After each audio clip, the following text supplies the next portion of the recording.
Mga Ginoo, kaugnay ng ating huling tinalakay sa episode 7 tungkol sa fake na Diyos. Ito,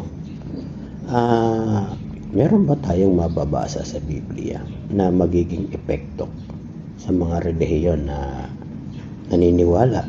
Bago kita sagutin ay nais muna natin magpasalamat sa libo-libo nating manonood. Ang dami, libo-libo sila sa 2025. Okay.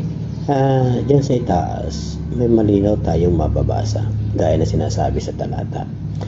Sa mga relihiyon na naniniwala sa fake na Diyos, dadami yung kanilang mga kaanib na bakla at saka tomboy.